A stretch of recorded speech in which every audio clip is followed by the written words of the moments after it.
টি-20 ক্রিকেটে সাকিব থেকেও আফগান নবী সেরা টিম হায়দ্রাবাদ।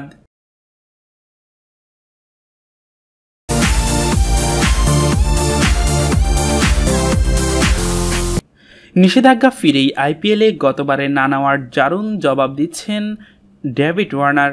প্রথম দুই ম্যাচে অর্ধশতর পর তৃতীয় ম্যাচে মাত্র 54 বলে এবার আইপিএলের প্রথম সেঞ্চুরি দেখা পেলেন তিনি।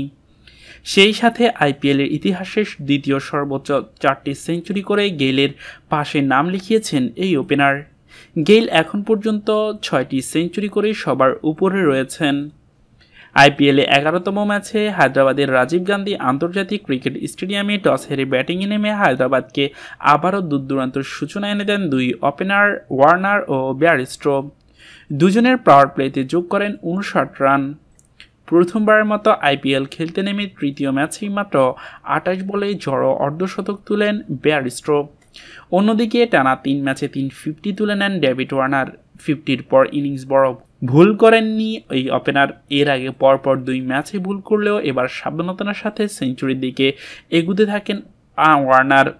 আরেক ওপেনার জনি বেয়ারস্টো সেঞ্চুরি উদযাপন দেখে হয়তো একটু বেশি জিদ করে বসলেন তিনি, আর সেই জিদে সফল হয়েছেন তিনি। 32 বলে 50-র পর 54 বলে তুলে নেন এবার আইপিএলে তার এবং আইপিএল ক্যারিয়ারের চতুর্থ শতক।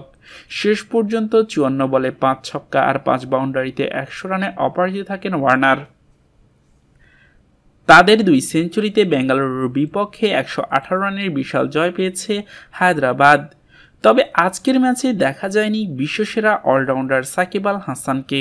এদিকে সাকিব আল হাসানের ভক্তরা অনেকেই মনে মনে ভেবে নিচ্ছেন আইপিএল নিয়ে সাকিব আল হাসানকে অপমান করা হচ্ছে। এমন পরিস্থিতিতে হায়দ্রাবাদের টিম ম্যানেজমেন্ট বলেন সাকিব আল হাসান থেকেও টি-20 ক্রিকেটে ভালো পারফর্মার মোহাম্মদ নবী, তাই তারা নবীকে যাচাই করে নিতে চাচ্ছেন।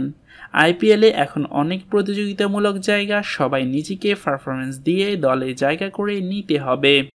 I know that you like it like that. I wait design and check the name on the